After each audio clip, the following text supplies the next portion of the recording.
99% of people are not willing to do what it takes to make their dreams come true. The Marines have a saying, everybody wants to go to heaven, but nobody wants to die. The center of bringing any dream into fruition is self-discipline. You know, something as simple as food and eating. It's not about your body as much as it is about your mind. It's getting command of your mind to be able to choose actions that are in your own best interest. Every day we are choosing that's not in our own best interest.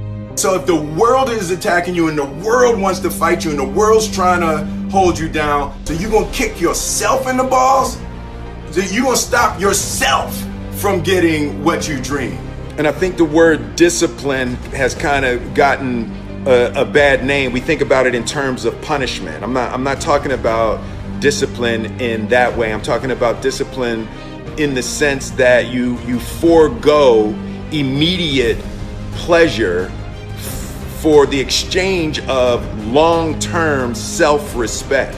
I believe that self-discipline is the definition of self-love. That when you say that you love yourself, that means that you have behavior towards yourself that is loving. Self-discipline is the center of all material success. You cannot win the war against the world if you can't win the war against your own mind.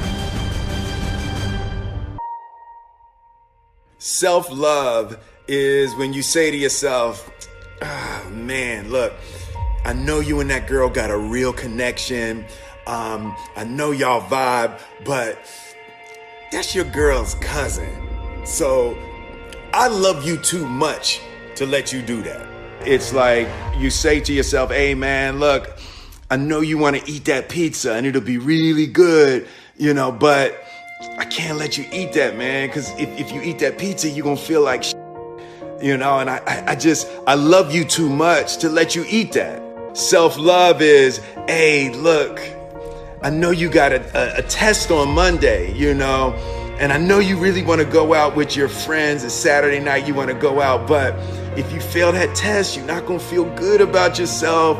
You know, I love you too much to let you go out tonight.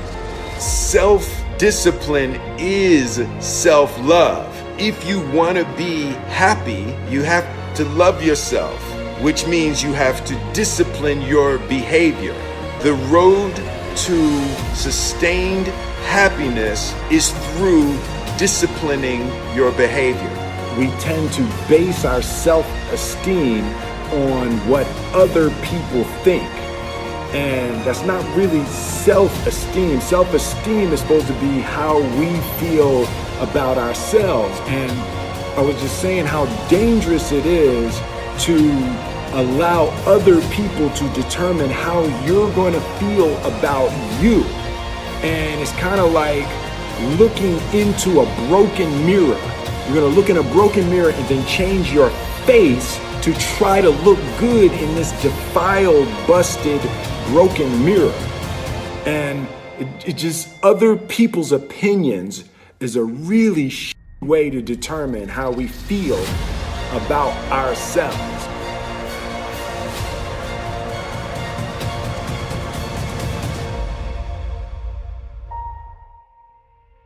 It don't matter whose fault it is that something is broken if it's your responsibility to fix it. For example, it's not somebody's fault if their father was an abusive alcoholic, but it's for damn sure their responsibility to figure out how they're going to deal with those traumas and try to make a life out of it. It's not your fault if your partner cheated and ruined your marriage, but it is for damn sure your responsibility to figure out how to take that pain and how to overcome that and build a happy life for yourself. Fault and responsibility do not go together. It sucks, but they don't. When something is somebody's fault, we want them to suffer. We want them punished. We want them to pay. We want it to be their responsibility to fix it, but that's not how it works, especially when it's your heart.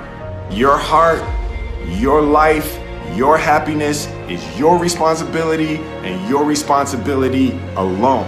As long as we're pointing the finger and stuck in whose fault something is, we're jammed and trapped into victim mode. When you're in victim mode, you are stuck in suffering. The road to power is in taking responsibility. Your heart, your life, your happiness is your responsibility and your responsibility alone. You can make a person smile, you can make a person feel good, you can make a person laugh, but whether or not a person is happy is deeply and totally and utterly out of your control. The prerequisite for spending time with any person is that they nourish and inspire you. They feed your flame. Look at your last 5 text messages.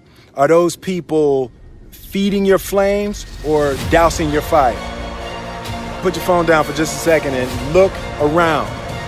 Look to the people around you.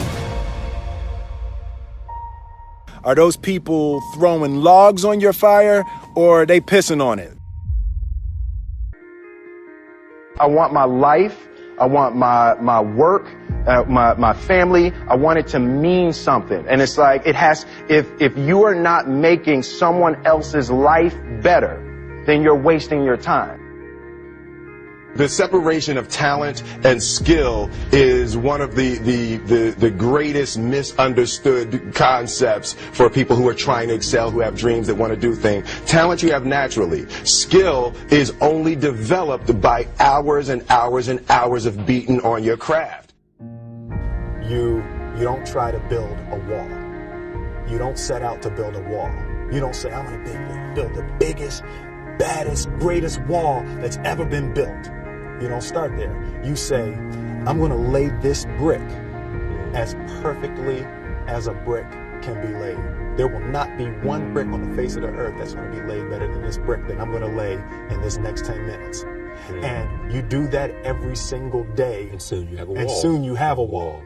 And I think psychologically, the advantage that gives me over a lot of people that have been in competition with in different situations is it's difficult to take the first step when you look how big the task is. The definition of who I am is very clear to me, and it also redefines who I want to be, in that I know for a fact that I'm stronger than I thought I was. You know, you can't help but ask yourself the question, what would I do if I was in Muhammad Ali's shoes?